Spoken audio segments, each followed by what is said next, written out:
talk about Brexit and fake news. But there are only three things in this world, ladies and gentlemen, that are guaranteed to tell the truth. One, small children. Two, drunks. And three, Primark leggings.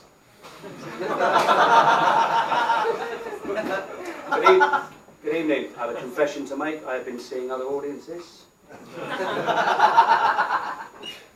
When I'm not doing this, some of you may recognise me because I'm a lead singer of a band.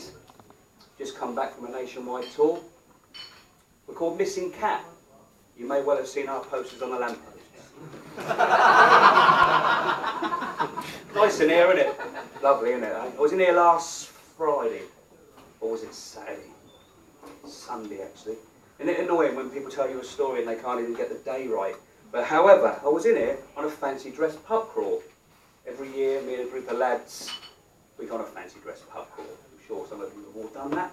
This year it was sport themed. So, what did I pull out the hat? Tennis ball. Yeah, thank you, sir. It's sympathising with it. Big and yellow, and I've come in, but I got served straight away. Advantage me. So let me tell you a little bit about myself. I'm happily married. 25 years of marriage, just celebrating it. So, yeah, it's been exactly the same as that as well, actually the same time. And I've got three beautiful kids, twin boys. They're 12. Yeah, that's right. And my daughter, she's just turned 17. She's at university and she's just passed her driving test. So I'm really pleased with that. So my wife, I said to her, "What do you want for the wedding anniversary?" So she said, "Surprise me." So I went to Amsterdam with the fancy dress lads. I didn't go with the tennis ball though, sir. I wanted to keep off the grass sign. It didn't work. So on my return, I said to her, seriously, I said, "You're a woman of leisure." I said, "You have everything. The Fiat 500, the David Lloyd membership, afternoon tea with the girls. What can I get you?" She said, "A Pandora bracelet." I thought, that's easy. So I gave her £1.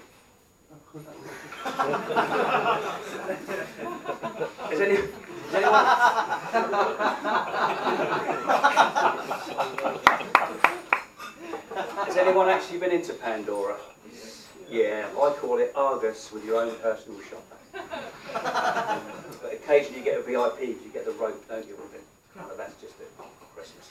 So I said, seriously, I said, I booked a table for two. A nice quiet table, low level lighting, plenty of ambience. An hour and a half later, she managed to pot a red. However, she did pot the white a couple of times. But we booked a restaurant. We went out for a few drinks first, because gin is the in-drink now, isn't it? Gin, yeah. Oh, so I'm not interrupting you, am I? Feel free, share it with the class. Okay, you're quite well. That's quite a crack on, thank you. So where were we? Anyone pick me up on that point? Take two, Robbie? I'm only joking. So we were in the restaurant, and there was a love gin. I was talking about gin. And we had a few gins, thank you, and a few prosecco's. I can never pronounce it, so anyone who knows how to pronounce it, please help me. So we're sat down there and we're perusing the menu, and the maitre d' comes over, because it was quite posh, it wasn't a waiter, it was a maitre d'. And he said, "Good evening, sir, good evening, madam." He said, "Special occasion?" I said, "It is." It says 25 years of marriage.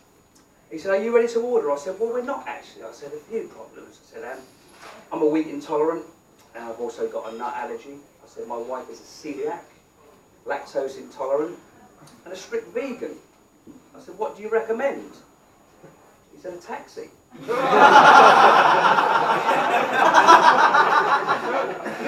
Any IBS sufferers in tonight? No, I expect most of them in the toilet.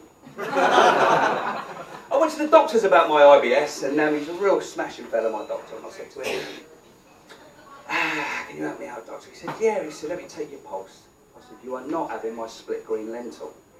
And he said to me, "Do you know the difference between a split green lentil and a chickpea?" I said, "I don't actually." He said, "I've never had a split green lentil on my chest."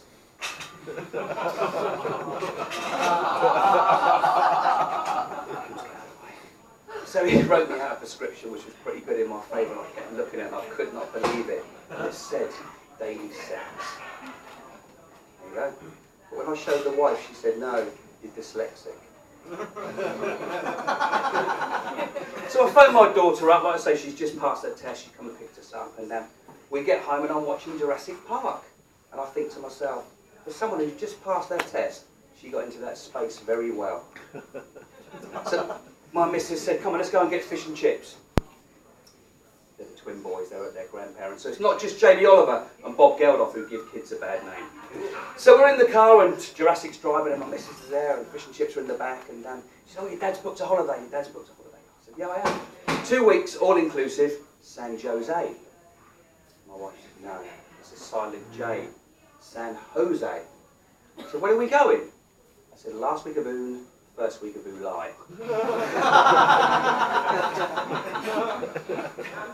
So my boys always bring something home from the Christmas fete, always bring something home from Christmas. So we've got like a competition really, so I'm looking around the room, I need someone who looks pretty intelligent. So, sir at the back, would you mind choosing someone?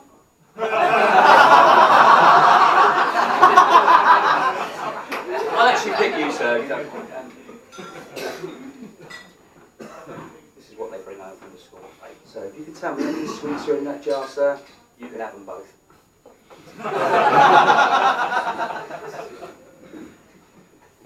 People in glass houses shouldn't throw orgies.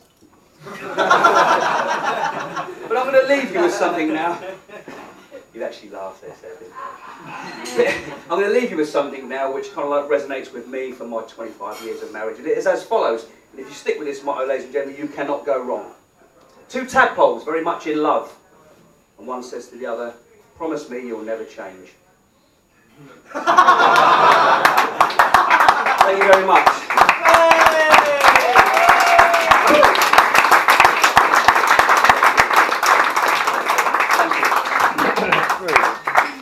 Ladies and gentlemen, give it up for Roberto! By the way, that was his 2nd ever gig. Fabulous. So, I found the email. I've decided to post it on the